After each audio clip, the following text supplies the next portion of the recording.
Hello, friends! Welcome to my channel. Let's get into the video. So, here's how the Walking Dead show that wouldn't die actually killed itself.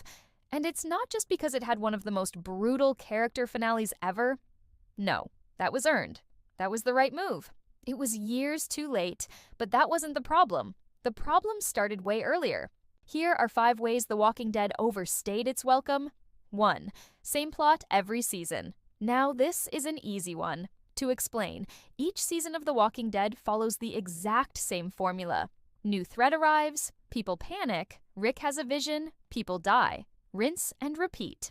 Even if there were different villains each season, like the Governor or the Saviors or the Whisperers, the story beats were always the same.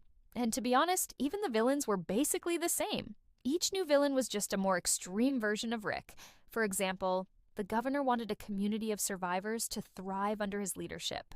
He was willing to kill anyone who got in his way. Sound familiar?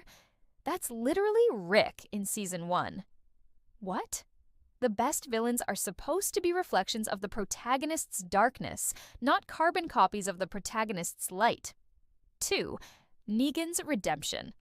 This is one of those things that would have been fine if it happened, 4 or 5 seasons ago. But by the time Negan was redeemed, fans had already lost interest in him. Remember when he was introduced in Season 6 and he brutally murdered 2 of the main characters in front of everyone else? Yeah, that was sick.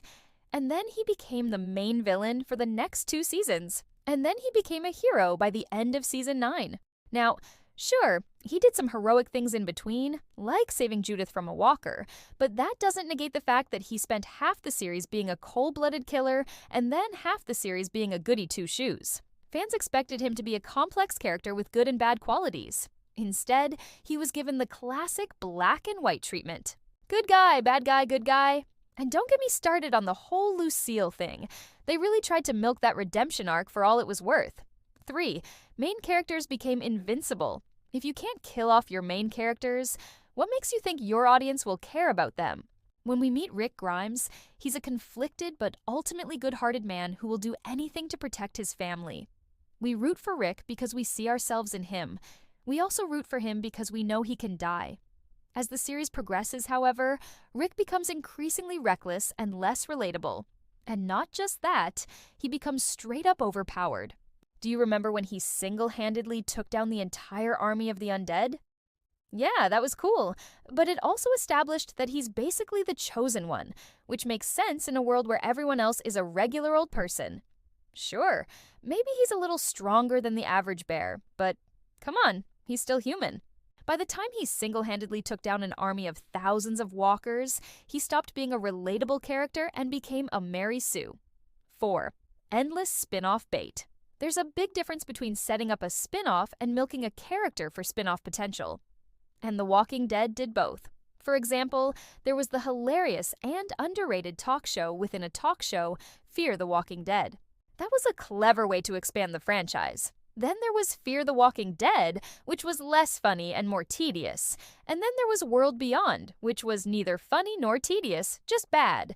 And then there was the ill-conceived Daryl Dixon spin-off. But before fans could even say Clemenco, the series was canceled. After that, AMC decided to focus on the Rick and Michonne spin-off, Tales of the Walking Dead, which sounds like a great idea, but it's not. Why is it not? Well, because it's not a Rick and Michonne show. It's an anthology series featuring different characters each episode. So, despite the title, there's no guarantee that Rick and Michonne will even appear. Yep, you guessed it. It's all about the money. The Walking Dead franchise might be dead, but it lives on through its many spin-offs. So, while it's understandable why AMC wants to keep milking the IP, it doesn't make it any less annoying for the fans. And finally, 5. Emotional payoff replaced by gore. The Walking Dead used to be a character-driven drama with plenty of heart and soul. It explored themes of humanity, morality, and survival in a post-apocalyptic world. It made us feel something. Nowadays, it's all about the gore and the action. Don't get me wrong, I love some good old-fashioned zombie bashing as much as the next guy. But when the show replaced character development with creative ways to dismember walkers, something was lost. The Walking Dead became more of a horror show than a drama. And don't get me started on the Commonwealth storyline. That was a prime example of style over substance. Sure, it looked cool, but it didn't make sense. The show sacrificed logic and characterization for spectacle and shock value. But hey, what do you think? How would you kill the undead? Tell me in the comments below. Like, share, and subscribe if you enjoyed the video. And as always, thanks for watching.